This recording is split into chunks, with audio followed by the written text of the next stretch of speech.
भाग लेने के लिए अभी हम लोग मंगलाचरण करते हैं। ओम अज्ञानतिमिरान्धस्य ज्ञानाञ्जन शलाकया चक्षुरुन्मीलितं येन तस्मै श्री गुरुवे नमः। श्री चैतन्य मनोभीष्टं स्थापितं येन भूतले स्वयं रूप कदा मह्यं ददाति स्वपदान्तिकम्।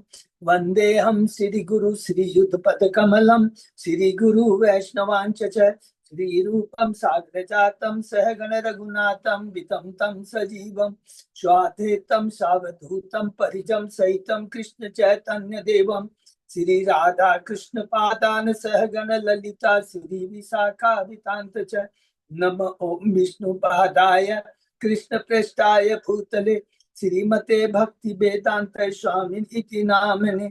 नमस्ते सारस्वती देवे गौरवाणी प्रचारिणे निर्विशेषा शून्यवादी पाश्चात्य देश तारिणी।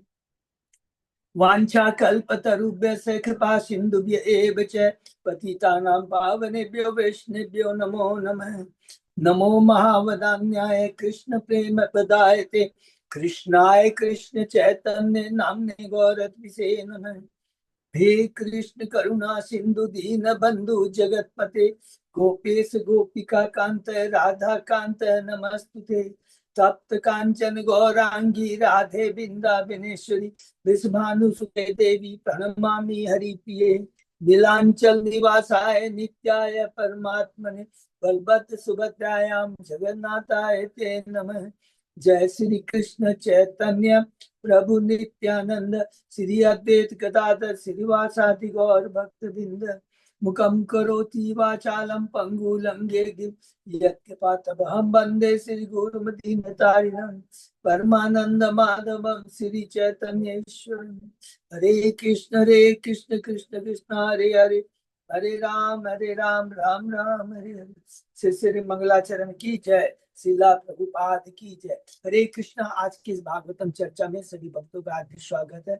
सभी भक्तों के चरणों में मेरा सादर दंड प्रणाम है। राधा माधव राधा गोविंद परम वैष्णव परम गुरु आचार्य परम भागवतों की असीम कृपा से हम सब भक्त लोग मिलकर कई दिनों से श्रीमद् भागवतम के ऊपर चर्चा कर पा रहे हैं।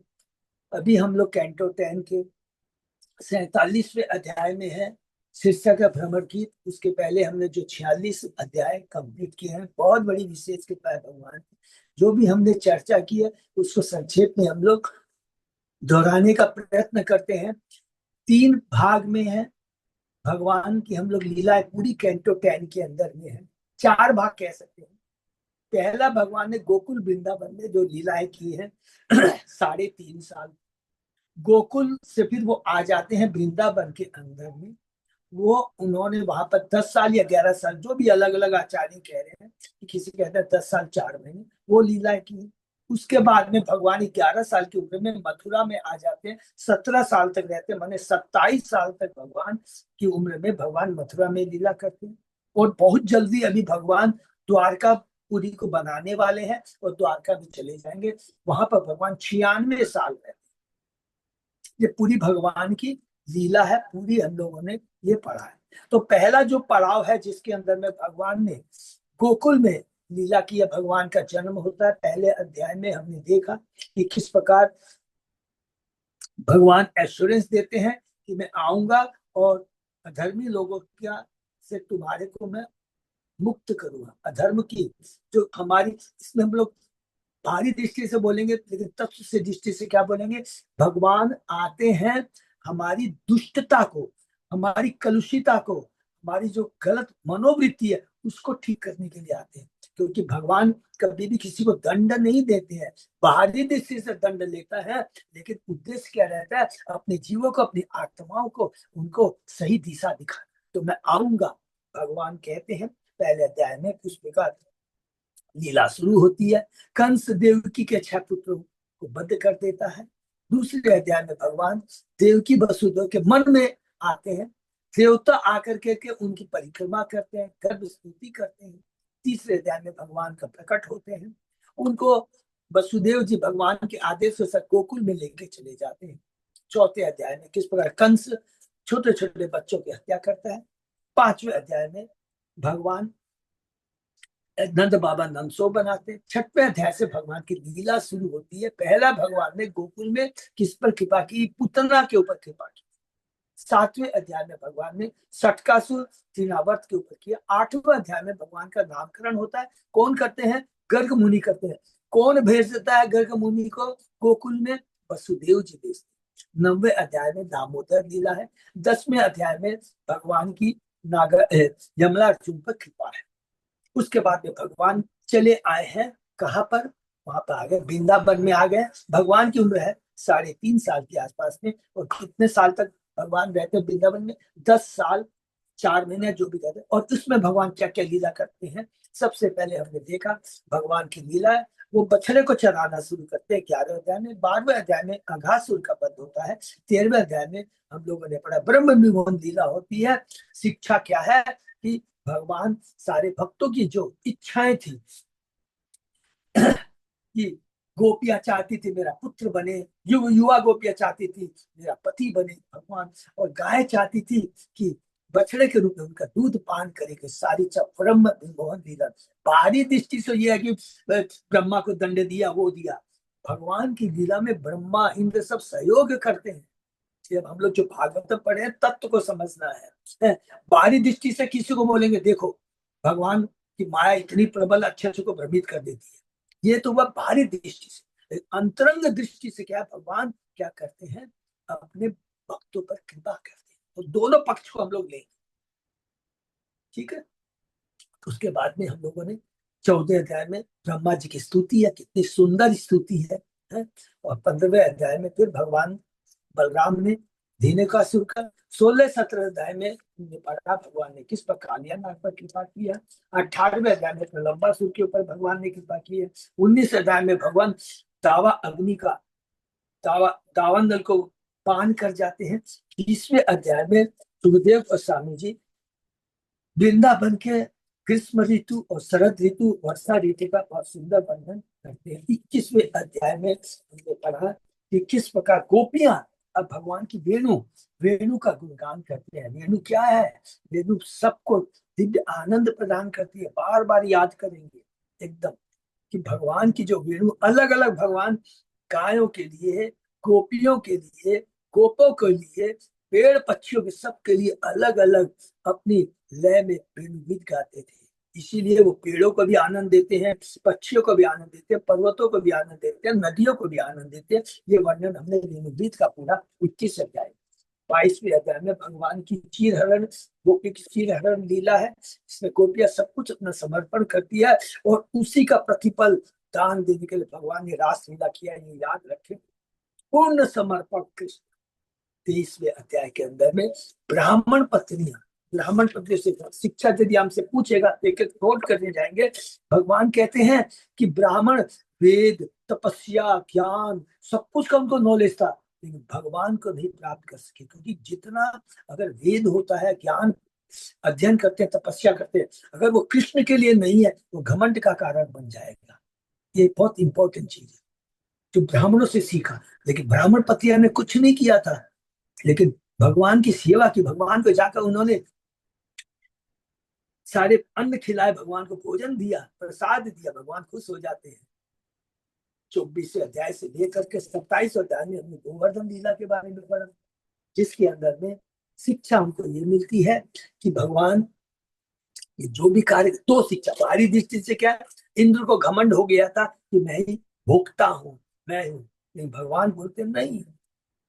दूसरा शिक्षा यह है कि वैष्णव के चरणों में यदि कोई अपराध करता है तो भगवान छोड़ेंगे। इंद्र ने इसमें वैष्णव के ऊपर अपराध किया था, भक्तों पर अपराध किया था। और तीसरी अंतरंग कारण क्या है कि भगवान अपने भक्तों की इच्छा को पूरा करना चाहते थे। क्योंकि गोपियां सब कहते थे कृष्ण चला जाता है गाय चराने के लिए, उसके दर्शन ही हमें नहीं होते हैं। तो ये 27वां अध्याय। 28वें अध्याय में भगवान किस प्रकार वरुण लोक से अपने पिता को छुड़ा के लाते हैं। और उसके बाद में 29 से लेकर 33 अध्याय तक बहुत इंपॉर्टेंट है, जिसके अंदर में हमने पढ़ा यह भगवान जो कि हमने 22वें अध्याय 22वें अध्याय में चीर हरण लीला सुनी थी। और उसमें भगवान ने कहा था कि पूर्ण आध्यात्मिक पति के रूप में मुझे स्वीकार किया। भगवान ये चीज करके जाते हैं। 29वां में भगवान दिव्य ध्वनि बचाते हैं, दिव्य वेणु बचाते हैं, और वो भौतिक नहीं है, याद रखेंगे, वो आध्यात्मिक वेणु है। उसका फल क्यों, प्रूफ क्या है कि सारी भौतिक इच्छाएं, पति पत्नी बच्चे सास ससुर सबको छोड़ के जो आ जाती है। और प्रूफ क्या है, जब कृष्ण कहते हैं कि तुम लोग क्यों आई हो, तुम ही तो वास्तविक पति हो, तुम ही तो कहा सर्वधर्मान परित्यज्य मामे कम शरण। फिर भगवान रास लीला लीला करते हैं, उनके साथ नित्य करते हैं, ऐसे बोलेंगे नित्य करते हैं। गोपियों में थोड़ा सा घमंड आ जाता है, भगवान कहते हैं नहीं चलेगा, और तुरंत ओझल हो जाते हैं। 31वें अध्याय में हमने देखा किस प्रकार वो विरह गीत गाती है, और सुंदर विरह गीत है। 35वें अध्याय में भगवान वापस आते हैं और ये पूरे ब्रह्मांड को पूरे सिखाते हैं कि हे गोपियों, तुम्हारी जो भक्ति परम है, ब्रह्मा के जीवन काल में भी मैं इस ऋण को नहीं चुका सकता। हरि बोल। 33 अध्याय में भगवान रासलीला करते हैं। 34वें अध्याय में हम लोगों ने देखा कि किस प्रकार किसका दो जगह है। इससे सर्प से बचाते हैं नंद बाबा को, और उसके बाद शंखचूड़ से बचाते हैं गोपियों को। और 35वें अध्याय में भगवान गोपियां किस प्रकार, जब कृष्ण चले जाते हैं गाय को दूर दूर चराने के लिए, तो उसके बारे में बताती है, उनका भाव क्या रहता है। 36वें अध्याय में अरिष्टासुर, अरिष्टासुर के बारे में हम लोगों ने पढ़ा। और लास्ट 37वें अध्याय में भगवान केशी और ओमासुर का वध करते हैं। यही वृंदावन की लास्ट लीला होती है। उसके बाद हम प्रवेश कर जाते हैं क्या क्या भगवान मथुरा जाने के लिए तैयार है। तो 38 अध्याय में देखते हैं अक्रूर आता है, और उसके बाद में 39 अध्याय में कैसे अक्रूर उनको ले जाता है। और जब ले जाता सकता है तो गोपियों का विरह जो भाव है वो किस प्रकार कहती है, अरे ये अक्रूर क्या, इसका नाम तो क्रूर होना चाहिए था। और भगवान अक्रूर भगवान के परम भक्त है। क्यों परम भक्त है, यदि कोई पूछेगा तो बोलेगा कि जब कंस उसको भेजता है अक्रूर को, तो वो ये नहीं सोचता है कि अरे मैं जाके कर, वो तो जानता है तो भगवान का कुछ होने वाला नहीं है, बल्कि बोलता है मैं कृष्ण बलराम के दर्शन कर पाऊंगा, ये भाव है। तो उसको भाव को देखते हैं कृष्ण, और उसको दर्शन कराते हैं। और उस दर्शन को देख करके 40 अध्याय में अक्रूर उनकी स्तुति करता है। हरि वो इतनी सुंदर स्तुति है जिसका सार एक ही चीज है, एक ही चीज बोलता है, जो बहुत ही हृदय स्पर्शी आध्यात्मिक ज्ञान है कि जब तक मनुष्य अपने भौतिक जीवन को समाप्त नहीं कर देता, ये एक लाइन बहुत इंपॉर्टेंट है। भौतिक जीवन का मतलब नहीं कि शरीर छोड़ दिया, नहीं, भौतिक आसक्ति, भौतिक जगत में रहते हुए जो भौतिक आसक्ति है, इस शरीर के खाली भोजन के लिए, शरीर के लिए खाली काम करता रहता, शरीर के अंदर बैठी आत्मा के लिए काम नहीं करता, उसकी भूख को नहीं मिटाता है, तब तक वो उसकी भक्ति से उसका जीवन, मनुष्य जीवन बेकार है, ये बोलना चाहते हैं। 41 अध्याय में हमने देखा अक्रूर जी भगवान प्रवेश हो जाते हैं मथुरा में, और अलग अलग भक्तों पर कृपा करते हैं। धोबी के ऊपर में, जुलाह के ऊपर में, सुदामा, माली के ऊपर, अलग अलग। 42 अध्याय में भगवान ने यज्ञ धनुष को तोड़ा, किसका, कंस को तोड़ा। 43वें अध्याय में भगवान ने हाथी का वध किया, हाथी का नाम है कुबला पीठ। और उसके बाद में 44वें अध्याय के अंदर में देखा कि किस प्रकार भगवान ने चामुर, मुष्टिक और तीन जो है असुर है, कूट, सल, तोसल और कंस के ऊपर में कृपा करते हैं। और कंस के ऊपर खाली कृपा नहीं कर करके कंस की बीवियों को उनको सांत्वना देते हैं। और उस समय हमने देखा कि किस प्रकार का भाव रहता है, किसका, वसुदेव देवकी का। वो सोचते तो भगवान है, तुरंत भगवान तुरंत अपनी योग माया को प्रकट करते हैं, उनकी मनोवृत्ति को चेंज कर देते हैं। तुरंत वसुदेव देवकी कहती हाँ ये तो हमारा पुत्र है। उनका उन लोग द्विज संस्कार करते हैं, और भगवान श्री का सांडी मुनि के आश्रम में जाकर 64 दिन के अंदर 64 कलाएं सीखते हैं। और गुरु दक्षिणा के अंदर में वो अपने गुरु के पुत्र को यमराज से वापस लाकर दे देते हैं। उसके बाद में 46 अध्याय में भगवान उद्धव को बुलाते हैं और कहते ए उद्धव, अब तुम थोड़ा सा वृंदावन जाओ। जहाँ उद्धव के माध्यम से, जबकि उद्धव बहुत परम भक्त है, उद्धव के माध्यम से भगवान श्री कृष्ण स्थापित करना चाहते हैं। ये बहुत इंपोर्टेंट, अभी जो बहुत इंपोर्टेंट की है 46 और 47 अध्याय। यहाँ, क्योंकि अब तो भगवान द्वारका चले जाएंगे, इसलिए इसको बहुत ध्यान से हमको समझना है कि भगवान स्थापित करना चाहते हैं, ये दिखाना चाहते हैं कि हे उद्धव, वृंदावन की गोपियों की जो भक्ति है सर्वोत्तम है। ये हम लोगों ने, भगवान ने खुद मुंह से कहा है। कौन से अध्याय में हमने पढ़ा है? खुद अपने मुंह से भगवान ने कहा है 32वें की, हे गोपियों, मैं तुम्हारा ऋण नहीं चुका सकता ब्रह्म काल में, और ये उद्धव के माध्यम से स्थापित करना चाहते हैं। वो भेजने के पहले कहते हैं गोपिया ही मेरा प्राण है, वही मुझे अपना प्रीतम आत्मा समझती है, उनका भरण पोषण करना मेरा कर्तव्य है। अरे मैंने कहा था कि मैं वापस आऊंगा, बस उस बात को याद करके वो जीवन धारण कर रखी, नहीं तो अभी तक अपनी प्राण त्याग देती। फिर उद्धव के पास उद्धव आते हैं, किस प्रकार नंद बाबा बहुत प्रसन्न होते हैं, नंद बाबा उसका सम्मान करते हैं। और इसके बाद में उद्धव जी क्या करते हैं, बहुत इंपॉर्टेंट पॉइंट है, उद्धव जी ईश्वर तत्व के बारे में बताते हैं, कृष्ण तत्व के बारे में बताते हैं नंद और यशोदा को। और इसके बाद दूसरे दिन सुबह देखते हैं कि गोपियां देखती है नंद बाबा के घर के बाहर में एक रथ खड़ा है, तो समझ जाती है गोपियों ने उद्धव का, आती है तो 47 रहने में प्रवेश करते हैं। गोपियां देखती है, अरे यथ खड़ा है, आती है, उनका सम्मान करती है और कहती है कि हम जानते हैं कि आप भगवान श्री कृष्ण के कृष्ण के, भगवान नहीं बोलते हैं, आप किस के निजी पार्षद है, और श्रेष्ठ स्वामी के आदेश से आप यहाँ पर आए हैं, और सुंदर बातें करते हैं। और उसके बाद में कृष्ण उद्धव को देखकर, हमने यहाँ से शुरू किया, गोपी एक भौरों को देखती है और उसका ध्यान करते हुए कहती है, क्या कहती है ये हम लोगों ने पढ़ा 12वें श्लोक से लेकर के कल 21वें श्लोक में किया, बहुत उच्च कोटि का है, जिसको हम लोग कहते हैं भ्रमर गीत। भ्रमर गीत के अंदर में इतना ही हम दोहरा सकते हैं, एक ही चीज बोल सकते हैं कि गोपियां भगवान को भर्सना कर करके उनको ग्लोरीफाई करिए, उनको याद करिए और आनंद प्रदान, आनंद ले रही है। क्योंकि भगवान श्री कृष्ण को हम क्यों, कि भगवान श्री कृष्ण जानते हैं भगवान को ऐश्वर्य भाव की दरकार नहीं है, भगवान की मैं बड़ा जगत करता सृष्टि करता पाइए, तो भगवान अर्जुन को बताते, उद्धव को बताते, ये चीज बताते, ज्ञान हुआ ये कि मैं ही सब कुछ हूँ, आत्मा हूँ, परमात्मा, ये भगवान ज्ञान देते हैं। लेकिन भगवान को आनंद किस में आता है, भगवान को आनंद आ जाता है कि जैसे कि वृंदावन की गोपियों का भाव है, माता यशोदा का भाव है, सखों का भाव है, भगवान जिसमें गाली सुनते हैं, उलाहना सुनते हैं, मुझे चोर कहते हैं, इसमें आनंद आता है। तो उसी प्रकार से यहाँ पर भ्रमर गीत के अंदर में गोपियां भोरे को माध्यम बनाकर किस प्रकार उलाहना देती है, तो उसके अंदर में अलग अलग सब लोग याद करना तो पढ़ सकते हैं। उज्जवल नीलमणि के अंदर में रूप गोस्वामी ने कहा है, प्रजल्प, परिजल्प, विजल्प, उज्जल्प, सज्जल्प, अवजल्प, अभिजल्प, आजल्प और प्रतिजल्प, ऐसे ये 9, और 10वां है सुजल्प। तो ये 10 को अलग अलग किस चीज को किसके लिए बारे में कहा है और डिटेल में हमने पढ़ा, इसको हम लोग उसके आगे आपके समर्पित के बाद में अब उद्धव जी क्या करेंगे, एक एक स्टेप बाय सब सुना।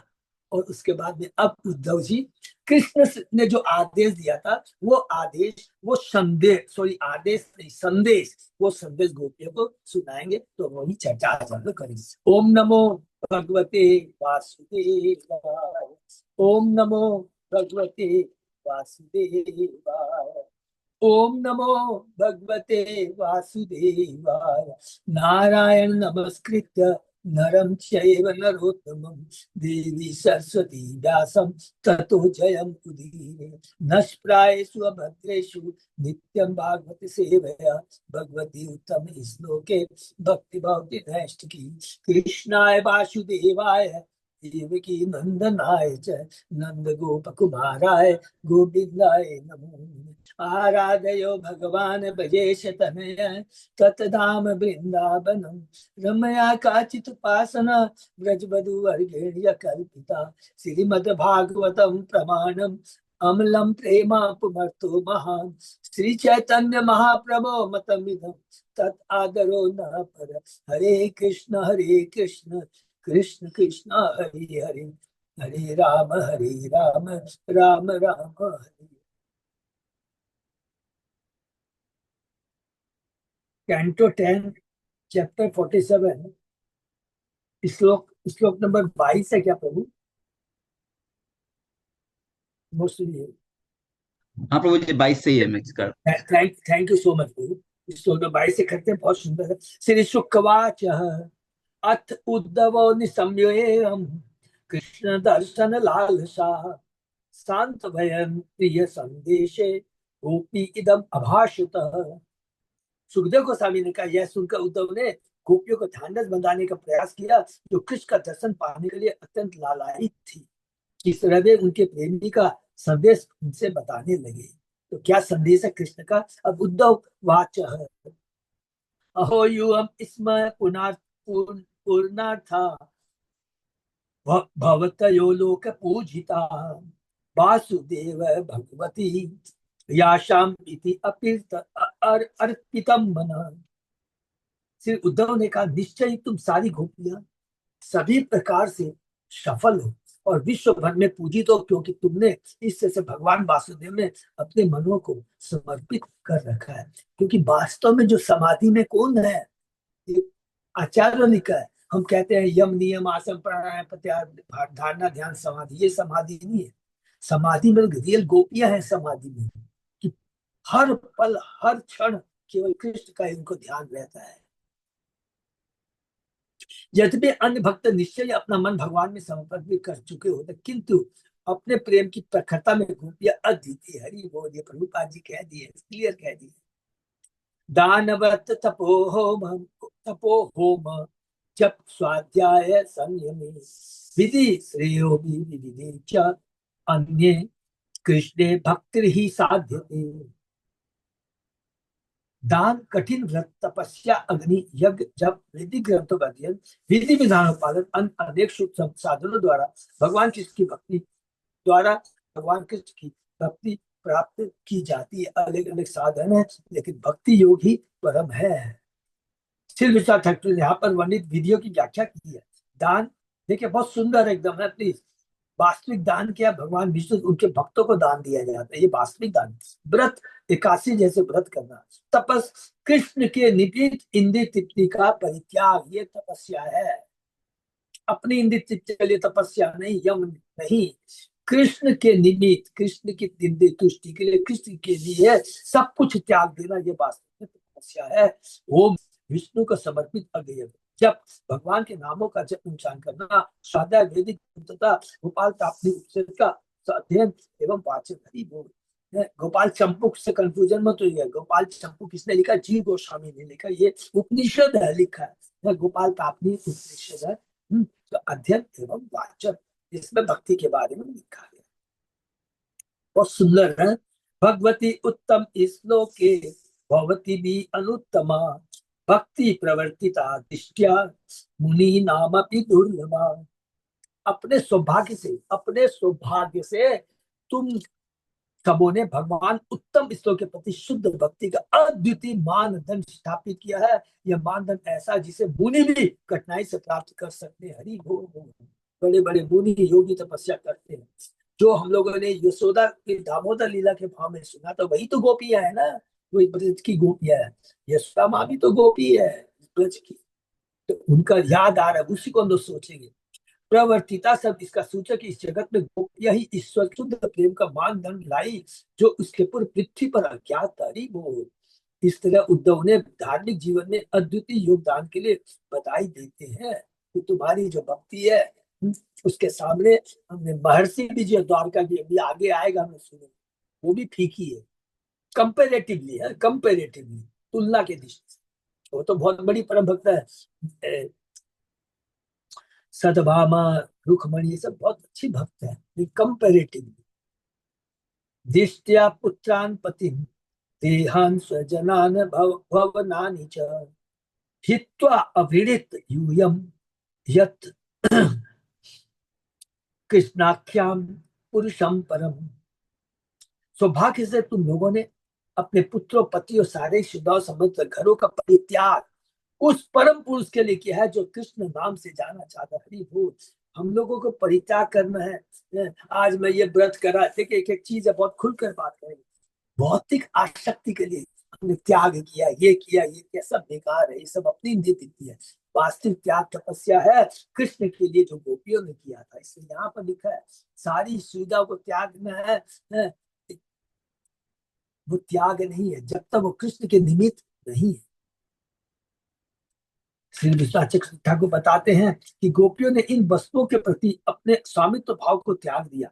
इतिहास बताता है कि गोपियां अपने घरों में अपने परिवारों के साथ वृंदावन में ही रहती रही, किंतु सामान्य पुरुषों सर्वथा भिन्न उन्होंने पुत्रों पतियों आदि के प्रति स्वामित्व के गर्व का पूर्णतः त्याग कर दिया। उन्होंने कभी भी इनको भोगने का प्रयास नहीं किया, अपितु उन्होंने अपने मन तथा हृदय पूर्णतः परमेश्वर को सौंप दिए। तो ये बहुत इंपॉर्टेंट चीज है, किसी को कंफ्यूजन नहीं होना चाहिए। तो क्या उन्होंने गोपियों ने अपने पति के प्रति पुत्र के प्रति जो उनका जो धर्म है वो किया नहीं, पूरा अच्छे से किया, लेकिन उनके प्रति आसक्ति नहीं थी। आसक्ति तो केवल कृष्ण में थी, पूर्णतः परमेश्वर स्वरूप भी थे कि संसार के महान धार्मिक शास्त्रों ने संतुति की गई है। हमें चाहिए कि गोपियों के उदाहरण का अनुसरण करते हुए तन मन और अपनी शक्ति से भगवान से प्रेम करें। हरि बोल। ये प्रभुपाद जी एक एक चीज बता रहे, उद्धव बता रहे हैं कि गोपियां कौन, उद्धव को सब मालूम है क्योंकि भगवान के परम भक्त है, बृहस्पति के शिष्य हैं। सोचिए उद्धव भगवान के चचेरे भाई, ये सब कुछ जानता, लेकिन हम बद्ध जीवों के लिए ये भगवान की ये लीला है कि पूरा किस तत्व को समझा रहे। सर्वात्म भाव अधिकृतो भवती नाम अधोक्षजे विहरेण महाभागा महान में अनुग्रह कृत। हे परम भाग्यशालिनी गोपियों, तुम लोगों ने ठीक दिव्य स्वामी के लिए भगवान ही परम है, अनन्य प्रेम का अधिकार प्राप्त किया है। निसंदेह कृष्ण के विरह में उनके प्रति अपना प्रेम प्रदर्शित करके तुम लोगों ने मुझ पर महती कृपा दिखाई है। हरि बोल। मुझे ज्ञान दिया है, मुझे समझाया है कि वास्तव में भक्ति किसको कहते हैं। गोपी ने उद्धव को ही नहीं अपितु सारे जगत के समय भगवत प्रेम के सुख को प्रदर्शित किया और इससे उन्होंने हर व्यक्ति पर अपनी कृपा प्रदान की। श्री जी गोस्वामी के साथ क्योंकि गोपियों ने अपनी प्रेमा भक्ति सही ढंग से संबंध की थी, इसलिए भगवान उनके प्रेम के वशीभूत हो सके। फिर भी उनके प्रेम की उत्कंठा दिखाने के लिए भगवान ने बाह्य रूप से उन्हें छोड़ दिया। अरे बहुत बाह्य, देखिए एक एक चीज को ध्यान रखेंगे। यहाँ पर लिखा भगवान ने बाह्य रूप से उन्हें छोड़ दिया, तो नोट में लिख देंगे कि भगवान कभी भी वृंदावन को छोड़ के नहीं जाते हैं, क्योंकि भगवान अपने भक्तों को छोड़ ही नहीं सकते हैं। ये भगवान के बस में ही नहीं है कि अपने भक्तों को छोड़ दे। इसलिए भगवान सदैव वृंदावन में रहते हैं। केवल बाहरी दृष्टि से उन्होंने उन्हें छोड़ दिया था, क्योंकि भगवान चाहते थे कि पूरे ब्रह्मांड को दिखाने के लिए तीनों की गोपियों की भक्ति कितनी उत्तम है। किंतु अब वे पुनः उनके बीच उनकी उत्कंठ भक्ति के माध्यम से आध्यात्मिक रूप में उपस्थित हो गए। हरि बोल। तो भगवान तो जहां भगवान के कृष्ण के नाम का गुरु, तो कृष्ण तो सदैव अपने नाम अपनी लीलाओं के माध्यम से सदैव हमारे सामने। आज हम ये चर्चा जो कर रहे हैं तो कृष्ण हमारे सामने है, कि कृष्ण की चर्चा हो रही है। श्वेताम प्रिय संदेशो भवती नाम सुखावह यमादाय आगतो भद्र अहम भर्तुरहस्कर। हे भद्र देवियों, तुम्हारे ऊपर कोई कलंक नहीं है, तुम परम शुद्ध हो। अब तुम सब अपने प्रेमी का संदेश सुनो, जिसे अपने स्वामी का विश्वसनीय दास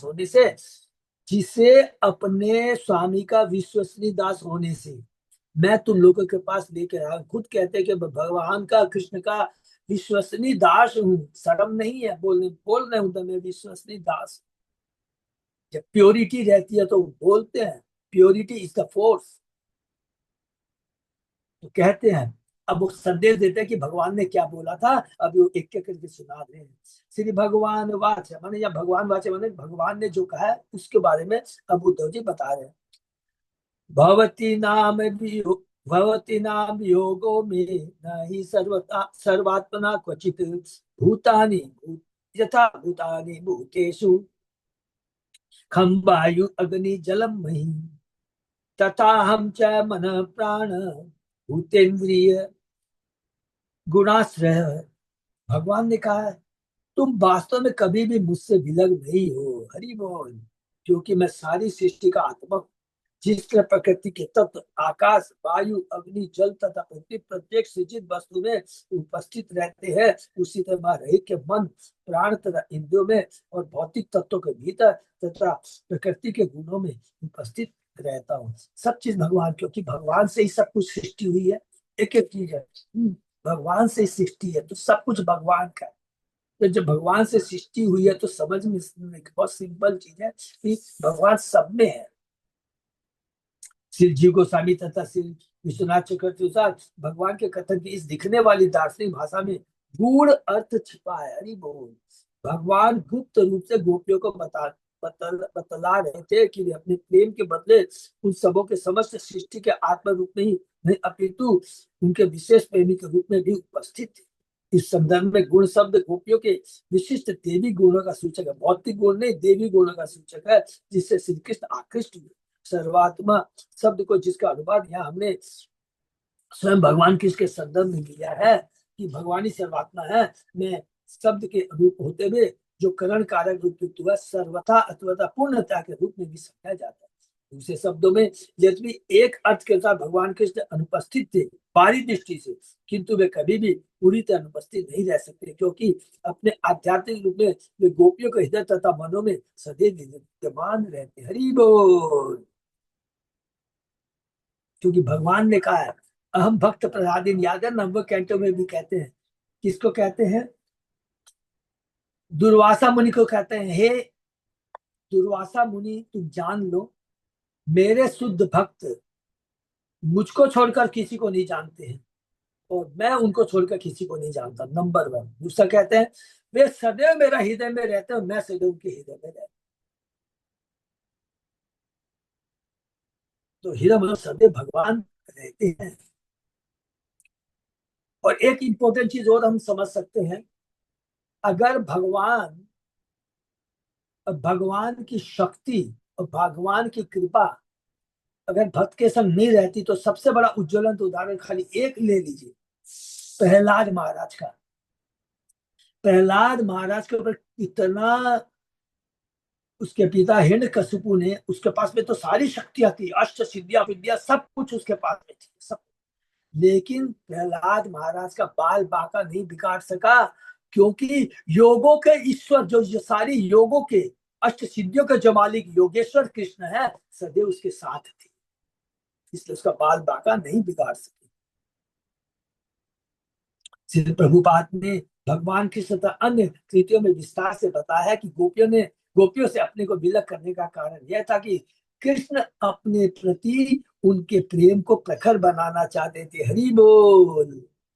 और जैसा कि उद्धव ने देखा, वे गोपियों के प्रेम की प्रखरता को प्रकट करके अन्य भक्तों को आशीर्वाद देना चाहते थे। सत्य तो यह कि भगवान आध्यात्मिक रूप से गोपियों के साथ थे, क्योंकि वे उनकी नित्य संगिनियां हैं। हरि बोल। ये बहुत बड़ा तत्व की बात है, प्रभुपाद जी ने यहाँ उजागर किया है। नहीं तो हम लोग क्या, अच्छा चला गया तो चला गया, भूल जाते हैं। नहीं, गोपियां कभी नहीं बोला, और हमने अभी पढ़ा इस अध्याय के बिगिनिंग में ही, इस सदैव गोपियां हमेशा कृष्ण को अपने मन से, अपने प्राण से, पर कुछ भी कह लीजिए, एक क्षण भी नहीं भूलती थी।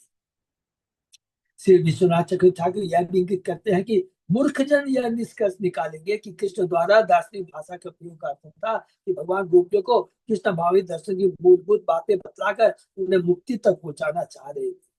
यह तो सच है कि गोपियां सर्वोच्च मुक्त आत्मा है, और श्री कृष्ण के साथ उनकी लीलाओं को प्रामाणिक आचार्यों की सहायता से ही समझा जा सकता है। हरि बोल।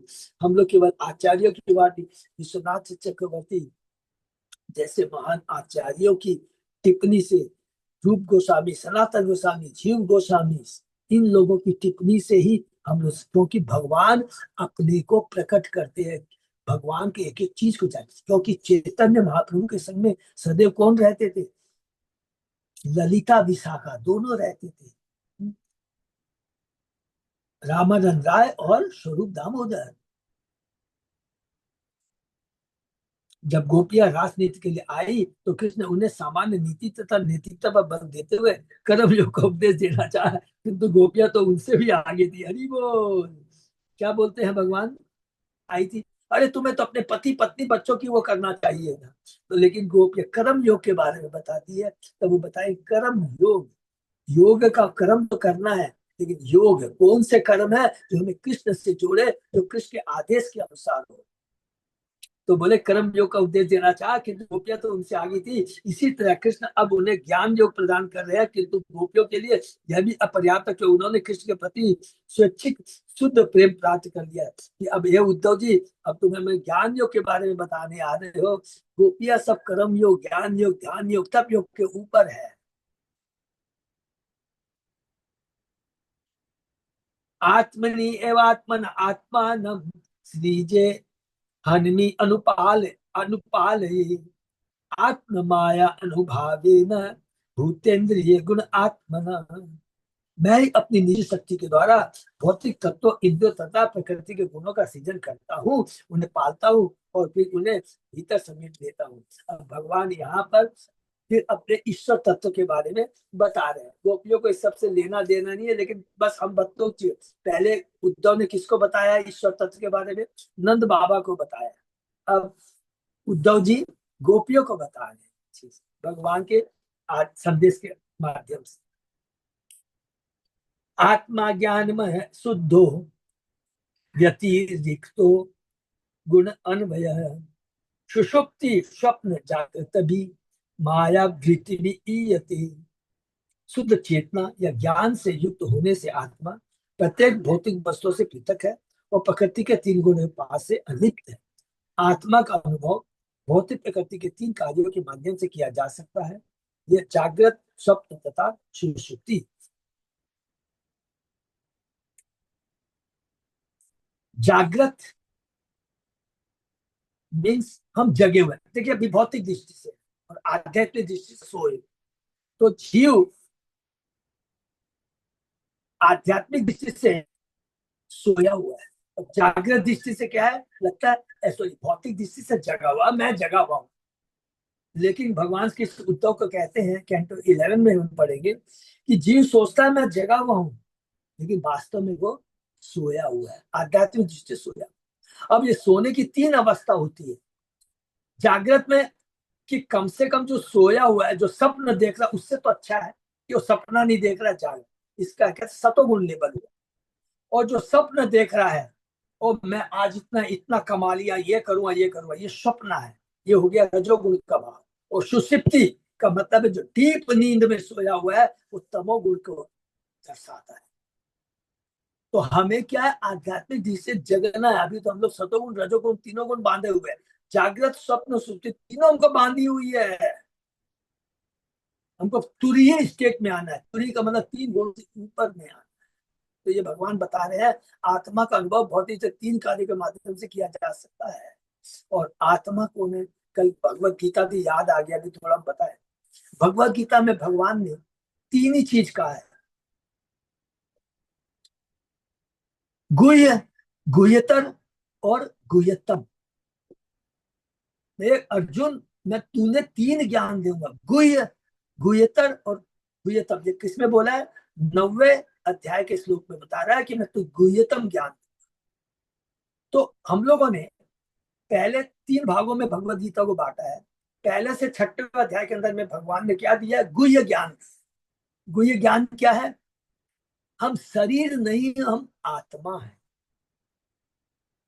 फिर उसके बाद में 7वें 8वें अध्याय में भगवान ने क्या बताया? गुह्यतर ज्ञान।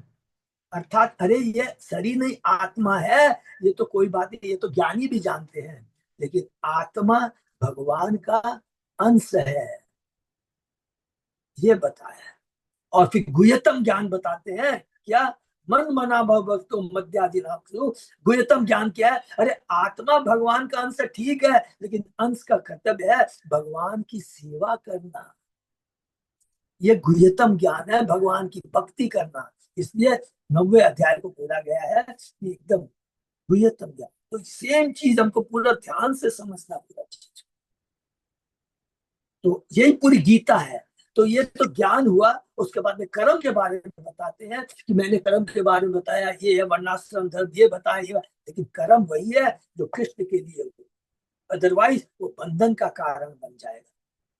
100% बंधन का कारण बन जाएगा। हाँ, और इसलिए ये तुमको क्या करना है, पूरा भगवान ने कहा है कि अगर वास्तव में करना है तो भौतिक दृष्टि से कंट्रोल किसको करना है, मन को कंट्रोल करना है। जो कि हम लोगों को निछट है कि मन को यदि बस में कर देंगे, मन ही है सारी इंद्रियों को इधर उधर दौड़ाता रहता है, इंद्र विषयों के प्रति आसक्त होता है। मन को अगर कृष्ण की सेवा में लगा देंगे तो सारी इंद्रिया सदा कृष्ण की सेवा में लग जाएगी। ये दो चार चीजें पूरी भगवत गीता का भगवान ने दिया है। तो ये बहुत इंपॉर्टेंट है कि ये जागृत स्वरूप तथा सुषुप्ति से हमें निकलना है। यहाँ स्पष्ट कहा गया कि आत्मा शुद्ध ज्ञान या शुद्ध चेतना से बना है, अतः भौतिक प्रकृति से तात्विक रूप से सर्वथा पृथक है। आत्मा आध्यात्मिक है।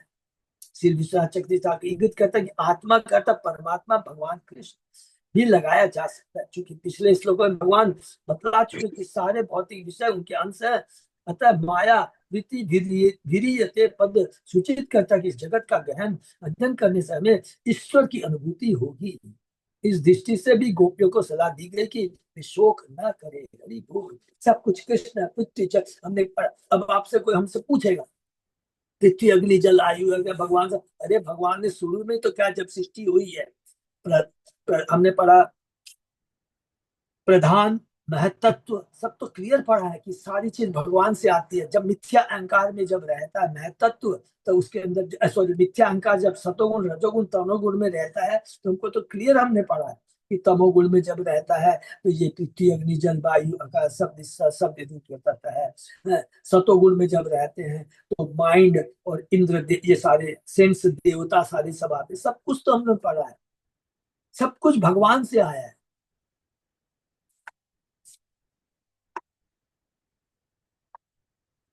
ये इंद्रियार्थान ध्यायेत ऋषा स्वप्नवत उत्थितः तत् निरुद्धयात इंद्रियाणि विनिद्र प्रत्यपद्यत। जिस तरह तुरंत का जगा हुआ व्यक्ति, वो तत्व है, इस पे जरा कंफ्यूज नहीं होना। जिस तरह तुरंत का जगा हुआ व्यक्ति स्वप्न के विषय में सोचता रह सकता है यद्यपि वह भ्रामक होता है, उसी तरह मन के द्वारा मनुष्य इंद्र विषयों का ध्यान करता है जिन्हें बाद में इंद्रिया प्राप्त कर सकती है। इसलिए मनुष्य को पूर्णतः सतर्क रहना चाहिए और मन को वश में लाना चाहिए। देखिए यहाँ बोल ही दिया मन को। हम सोचते हैं हमने कुछ किया नहीं, हम धोखा अपने को भी देते हैं, दूसरों को भी धोखा देते हैं। हमने कोई चीज को तो देखा नहीं, अरे मैंने तो भोग नहीं किया, लेकिन मन में तो है, रास्ते में चल रहे हैं, कोई सुंदर चीज को देख लिया, अरे मैं तो देख के मैं तो बहुत त्यागी हूँ, मेरे को कोई असर नहीं है। लेकिन मन में वो चीज घूमती रहती है, मुझे इसे भोगना है, मुझे पाना है। इसलिए भगवान कहते हैं मन को पहले बस में करना है, बहुत जरूरी है।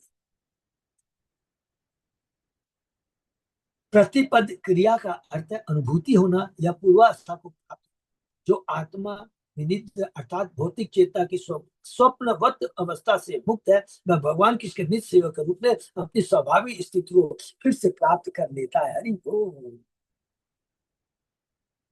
इस शुद्ध चेतना से आत्मा की प्रत्यक्ष अनुभूति होती है।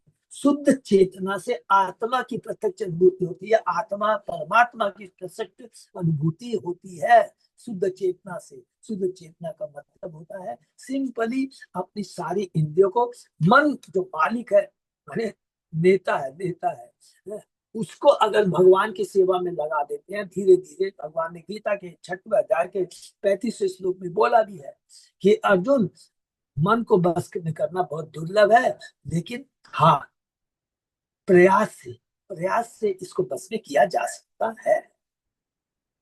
एतत् अंततः समाम्नायो योग शाक्य मनीषिणाम त्याग तपोदम सत्यम समुद्रांता इवापगा। बुद्धिमान अधिकारी के अनुसार यदि यही सारे वेदों का तथा सारी वेदों तथा योगाभ्यास साक्ष्य त्याग तपस्या इंद्रिय संयम तथा सच्चाई का परम निष्कर्ष है, जिस तरह की सारी नदियों का चरम गंतव्य समुद्र है। हरि बोल। सारी नदियां कहाँ जाती, उनको समुद्र में जाना ही पड़ेगा। अगर समुद्र में नहीं मिलती हैं तो उनका अस्तित्व तो खत्म हो जाएगा। इसलिए कर्म योग, ज्ञान योग, ध्यान योग, तप योग, ये सारी की सारी चीजें अल्टीमेटली क्या है, उनको भगवान भक्ति योग से कनेक्ट होना ही पड़ेगा, नहीं तो क्लीन बोल्ड कोई काम की नहीं। जिस प्रकार सारी नदियां समुद्र में जाके मिलती, और जो समुद्र में भक्ति रूपी समुद्र से जुड़ा रहता है उसका कोई बाल बाका भी ला नहीं सकता है। मछली है, मछली पूरा समुद्र रूपी भक्ति कृष्ण से समर्पित है। छोटी सी मछली है, तैरती रहती है, इसका कोई नहीं बिगाड़ सकता। जबकि उसमें बड़े बड़े तैराक, बड़े बड़े नदी, बड़े बड़े नाव स्टीमर सब डूब जाते हैं, अच्छे से अच्छा तैराक भी डूब जाता है। जब तक भगवान को समर्पित नहीं हो, तो बड़ा से बड़ा चाहे योगी हो, योगी रूपी तैराक हो, कोई मतलब नहीं है जब तक कृष्ण को समर्पित नहीं है। जैसे मछली है, जैसे समर्पित रहती है समुद्र। भगवान कहते हैं कि सारे वैदिक वाक्यों का उद्देश्य आत्मा को मन तथा इंद्रियों के नियंत्रण तक ले जाना और उन्हें दिव्य आत्मसार में स्थिर करना है। इस तरह तथा योग या धर्म की विधियां जिनमें अनियंत्रित इंद्रिय तृप्ति निहित रहती है, वास्तव में आध्यात्मिक विधि न होकर मूर्खों के लिए सुगम तरीके जिनसे अपने पार्श्विक आचरण की पुष्टि कर सकते हैं। बड़ा बड़ा योगी है दुर्वासा मुनि, क्लीन बोल्ड हो गया भगवान अम्बरीश महाराज की भक्ति के सामने। विश्वामित्र को आप देख लीजिए, हमने तो एक एक चीज पढ़ा। सुरभि मुनि, सुरभि सौभरी के बारे में पढ़ा है, 50-60 हजार वर्षों तक जल में तपस्या की, मैं बहुत बड़ा योगी हूँ। क्लीन बोल्ड हो जाता है, एक मछली के जोड़े को संभोग करते हुए देखता है। कोई काम का नहीं है कोई भी योग, जब तक कृष्ण की भक्ति से हम लोग नहीं जुड़े होते हैं। यहाँ पर भगवान की गोपियों को आश्वस्त करते हैं कि आत्म साक्षात्कार में अपने मन को स्थिर करने से उन्हें भगवान से आध्यात्मिक तादात्म्य अनुभूति होगी, इससे उन्हें वियोग की पीड़ा नहीं झेलनी पड़ेगी। वो तो ऑलरेडी है, ये तो केवल हम बंद जीवों के लिए उद्धव जी गोपियों के माध्यम से बात बता रहे हैं। हरि बोल। यत् तु अवम भवती नाम वे दूरे वर्ते प्रियो धृषाम मनस सन्नि कर्षार्थ मत अनुध्यान काम।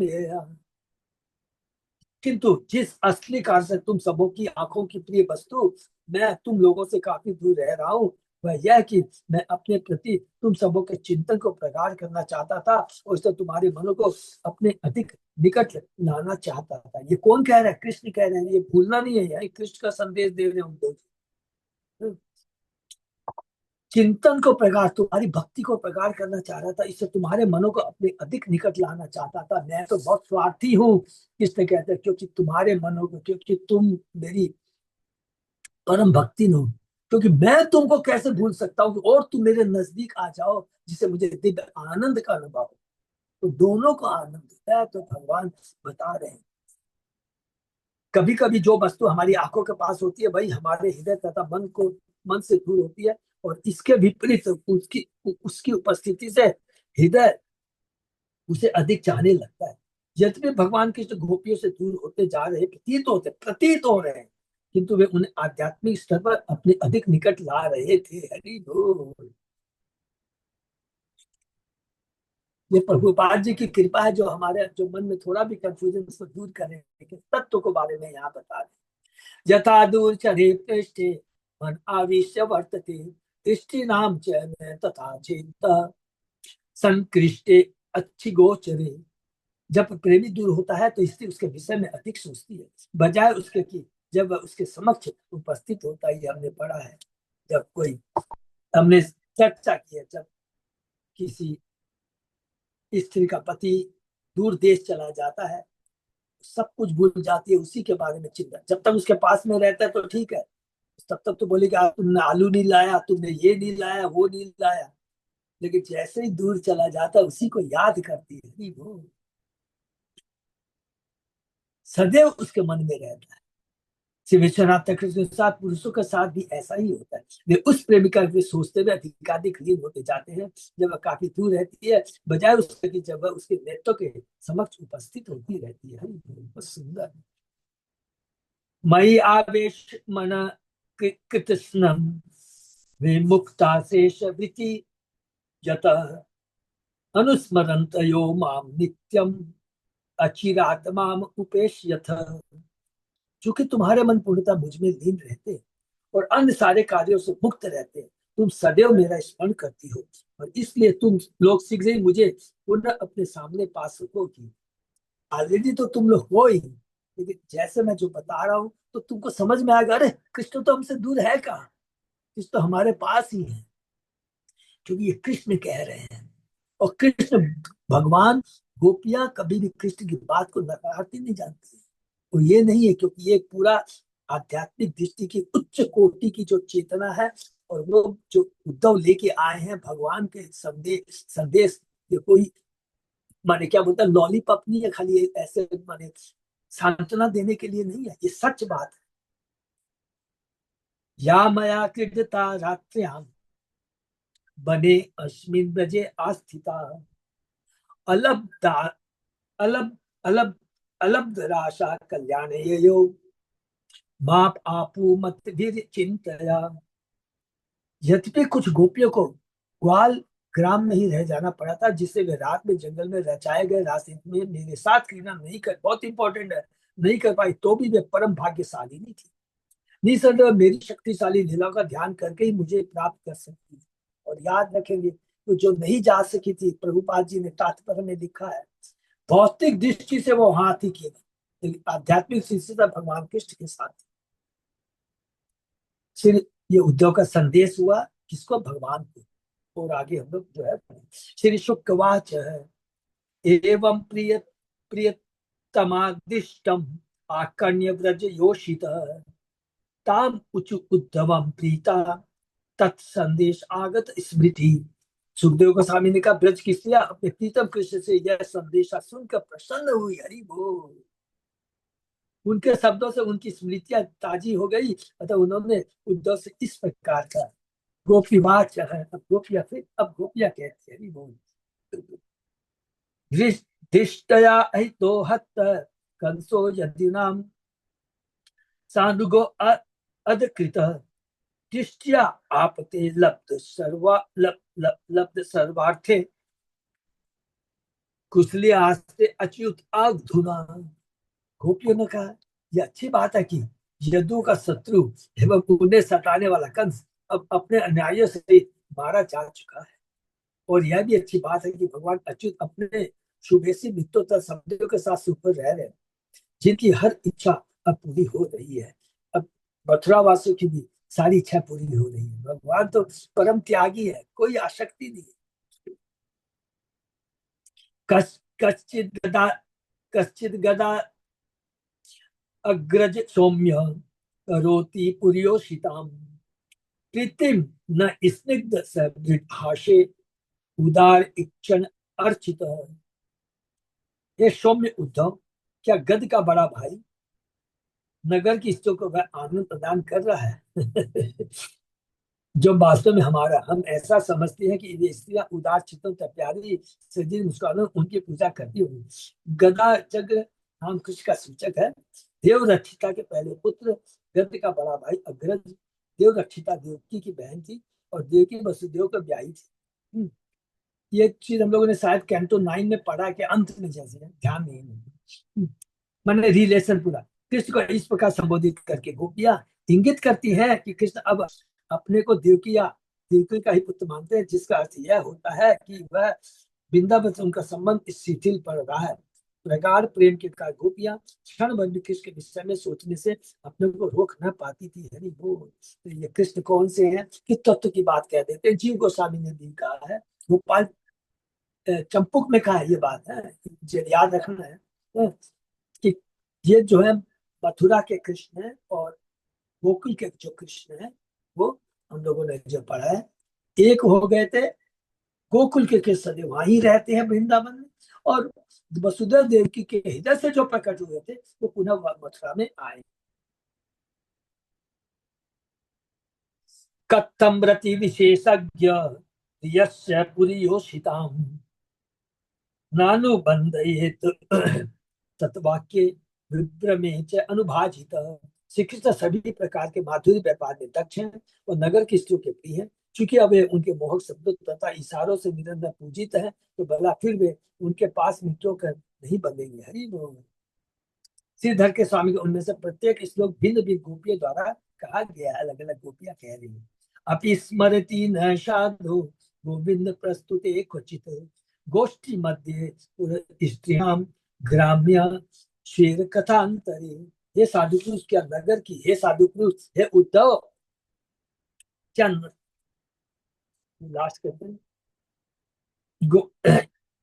ये सादीपुरुष क्या नगर की स्त्रियों से बातचीत के दौरान गोविंद कभी हमारी याद करते हैं? क्या वे उससे खुलकर बातें करते हैं? तो कभी हम ग्रामीण बालाओं का भी स्मरण करते हैं? गोपियां कृष्ण के प्रेम में बिना किसी स्वार्थ के इस तरह मग्न थी कि परम निराशा के क्षणों में भी उन्होंने अन्य किसी को अपना प्रेम दान करने की बात नहीं सोची, बात सोची ही नहीं। श्री विश्वनाथ चक्रवर्ती उनकी भावना की व्याख्या इस प्रकार करते हैं। गोपी ने कहा होगा, किसने हमें अवश्य त्याग दिया होगा, क्योंकि हम इसी लायक हैं। निसंदेह हम विश्व में सबसे महत्वहीन स्त्रियां हैं और भोगी जाने के बाद त्यागी होंगी। फिर भी क्या कभी हम अपने सद्गुण के कारण, देखिए क्या लैंग्वेज, फिर भी क्या हम कभी हम अपने सद्गुण के कारण, इसलिए कि हमने कुछ गलती की है, उनकी स्मृति में प्रवेश पाती है जाने। कृष्ण तो नगर की स्त्रियों से खुलकर बातें करते होंगे, वे उनके साथ गाते, परिहास करते, पहेलियां बुझाते तथा न जाने कितनी बातें करते हुए। क्या कभी कृष्ण यह कहते हैं, हे नगर की स्त्रियों, तुम्हारा जैसा कोई इसके गाना या बोलना मेरी ग्राम ग्राम की गोपियों में नहीं पाया जाता। वे इन बातों को समझ नहीं सकेगी। क्या वे इस तरह से हमारे विषय में कहते हैं? हरि बोल। तो ये तो हमने विराम देते हैं। कुछ हमने पढ़ा बहुत ही इम्पोर्टेंट उद्धव के माध्यम से। आज हमने क्या क्या चीज पढ़ा है? भगवान का जो संदेश है, भगवान अपने ईश्वर तत्व के बारे में बताते हैं कि मैं कौन हूँ, सृष्टि करता। ये तो बाहरी चीज है, लेकिन भगवान ये बताते हैं कि मैं सदैव अपने भक्तों के ही हृदय में रहता हूँ, कहीं नहीं जाता। और उसके बाद में भगवान ने जो कहा है, जो उद्धव जो बता रहे हैं, उद्धव उसको स्थापित करता है, ये कहता है कि तुम्हारी जैसी भक्ति और किसी की नहीं है। और अंत में आगे जाके हम देखेंगे कि यही उद्धव कहेंगे कि मैं मथुरा में नहीं, अब मुझे वृंदावन में घास का एक तिनका बना दो, जिससे गोपियों के चरण उसमें पड़ेंगे तो मेरा जीवन धन्य। तो हम लोगों को सबसे बड़ी चीज कुछ नहीं करना है। ये चीज आज सिखा है, 2-3 श्लोक को नोट कर लेता है कि ये तप ज्ञान ये सब सब कुछ नहीं है। ये सब क्या है, उद्देश्य क्या होना चाहिए? अगर कोई चीज, मैंने संक्षेप में एक ही चीज बोलेंगे और जितना नहीं बोलेंगे, चाहे वो भौतिक चीजें हो, जो कुछ भी हो, हमारा मन हो, बुद्धि अहंकार हो, हमसे संबंधित जो भी चीजें हैं, हमारे से संबंधित जो रिलेशन है, हमारे पास जो संपत्ति है, वो कृष्ण के निमित्त होना चाहिए। अगर हम अपने नृत्य के लिए सोचेंगे तो हमारे वो बंधन का कारण बन जाएगा, 3 गुणों से हमें बांध देगा। और अगर हम कृष्ण को माध्यम में रख के कोई भी चीज करेंगे, तो आप कुछ भी कर लेंगे तो कभी भी बंधन का कारण नहीं बनेगा, कभी भी नहीं बनेगा। क्योंकि वो कृष्ण की तुष्टि के लिए है, क्योंकि कृष्ण ही परम भोक्ता है। भोक्तारम यम सर्वलोक। वो तो कितना एक्सप्लेन कर, मैंने जब भक्तियों की भक्ति है, केवल लास्ट में प्रभुपाद जी एक ही बोलते हैं, केवल उनकी भक्तियों के बारे में सुनना है, उनका अनुसरण करेंगे तो हमारा जीवन धन्य हो जाएगा। और गोपियां कितने व्यंग कस रही है, देखा लास्ट श्लोक में? तो ग्रामीण की गोपियां हैं, आपकी ग्रामीण की गोपियां, इसलिए तो कृष्ण सदैव तुम्हारा स्मरण करते हैं।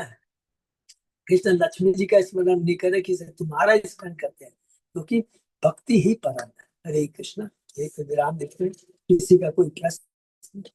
बहुत सुंदर आज हम लोगों ने पढ़ा, बहुत ही सुंदर। हरि बोल।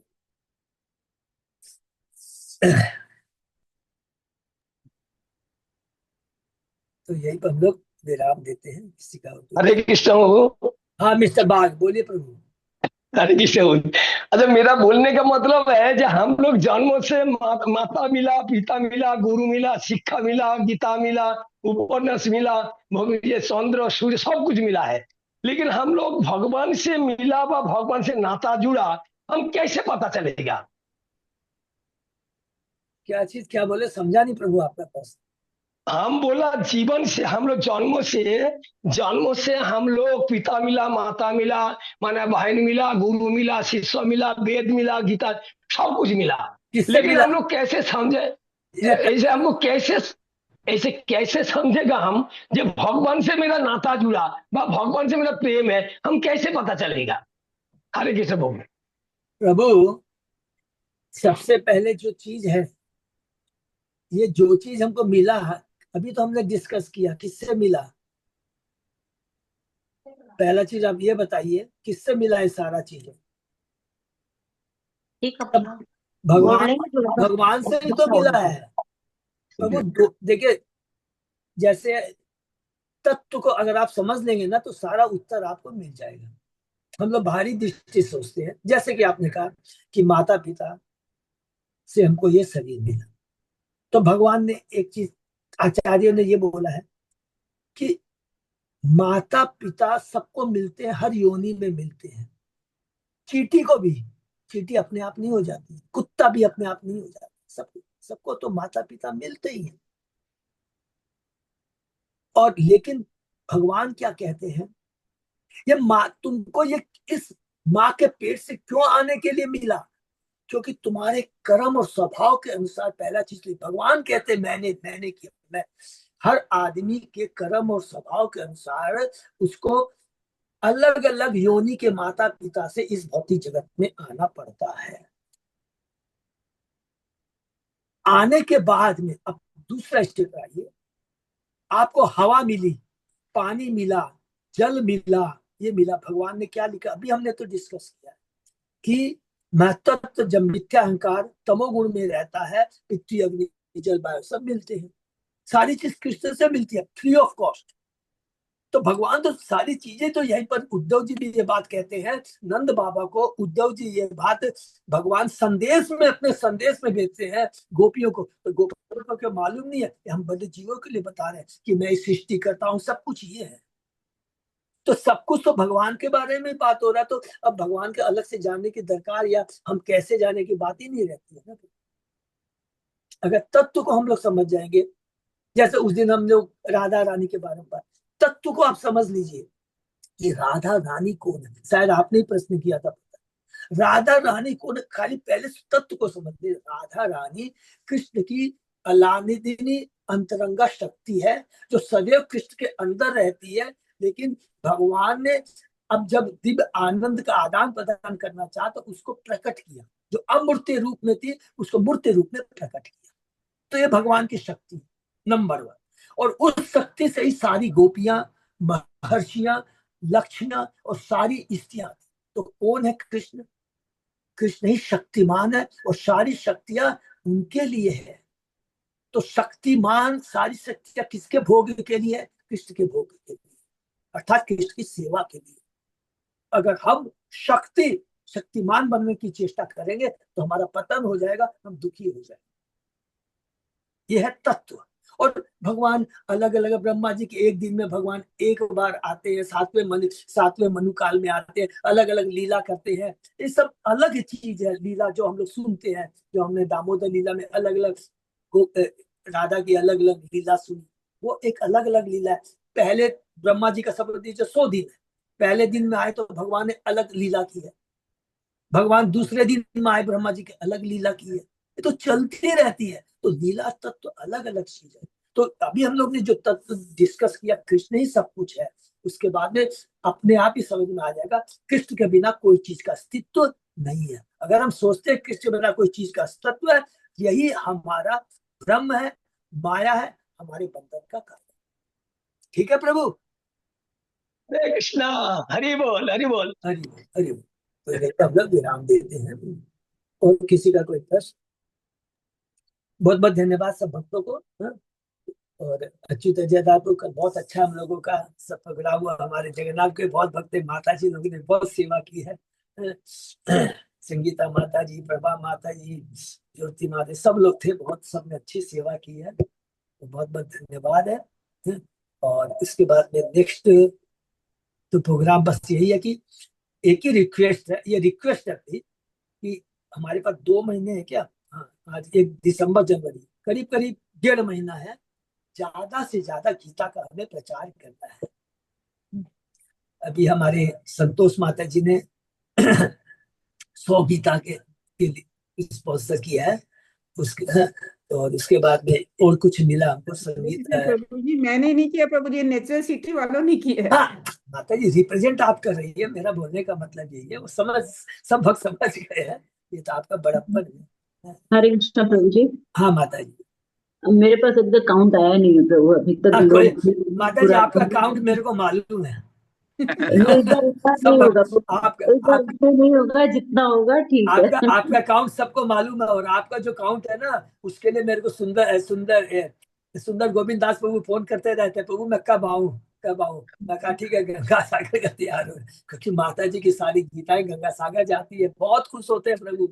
आप विश्वास कीजिए, वो इतने खुश है। सबसे बड़ी बात सोचिए, वो गीता किसको मिलती है, लाखों लाखों लोग आते हैं गंगा सागर में। अब सोचिए, ये हम लोग के ऊपर भगवान की बहुत बड़ी कृपा है। तो माता जी आपका अकाउंट मालूम है हम लोग को, सबको है। तो हम लोग सब लोग के लिए है, जो 500 ज्यादा, होगा, इस बार ज्यादा नहीं होगा, 400-500 के करीब होगी। कोई बात नहीं माता, जितना भी हो आपकी वो बहुत खुश होंगे, और बाकी सब लोग हम लोग आएंगे, सब लोग एक दूसरे को उत्साहित करेंगे। तो जगन्नाथ जी से ज्यादा हो तो अच्छी खुशी होती है, भौतिक दृष्टि से नहीं, कि नहीं भगवान के आदेश का पालन हो रहा है, हम लोग कर रहे हैं। इतना है, हमें प्रयास की दरकार है, उतना नहीं सोचना कि कम बेसी, हृदय से प्रयास करना।